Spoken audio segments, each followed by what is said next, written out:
বাংলাদেশের এয়ারপোর্টে সবচেয়ে বেশি প্রবাসীদের সাথে খারাপ ব্যবহার করা হয়। দেশের গ্রেড বিবেচনা করে মানুষকে মূল্যায়ন করা হয়। বড় বড় দেশ থেকে আসলে সালাম, আর ছোট ছোট দেশ থেকে আসলে হয়রানি, অপমান আর তুই তামারি।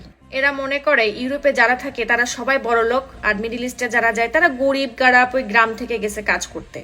আসলে এরা সবাই অসুস্থ মস্তিষ্কের মানুষ এবং এদের পৃথিবী এবং কোনো দেশের সম্পর্কে কোনো জ্ঞান নেই। আর এই জন্যই তারা এই ধরনের চিন্তা নিয়ে এয়ারপোর্টে বসে জব করে। এদের বিন্দুমাত্র ধারণা নেই যে পৃথিবীর বড় বড় ধনীরা কোন দেশে থাকে। কথা সেটা না, পৃথিবীর যে দেশ থেকে আসুক না কেন, এয়ারপোর্টে প্রত্যেকটা প্রবাসীকে সমান সম্মান দিতে হবে, ভদ্র ব্যবহার করতে হবে, হয়রানি তো দূরের কথা, সম্মানের সাথে সবাইকে সেবা প্রদান করতে হবে। এই জন্য আমি ডক্টর ইউনূস স্যারকে রিকোয়েস্ট করে বলবো, এয়ারপোর্টে এমন একটা ফোন নাম্বারের ব্যবস্থা করে রাখবেন যাতে কোনো প্রবাসীর সাথে কেউ যদি খারাপ আচরণ করে বা হয়রানি করার চেষ্টা করে, সাথে সাথে সেই ফোন নাম্বারে কল করা মাত্রই একটা টিম চলে আসবে এবং সেই ব্যক্তির হাতে গুনে গুনে 7টা বাড়ি মারবে এবং সবার সামনে তাকে অপমান করবে।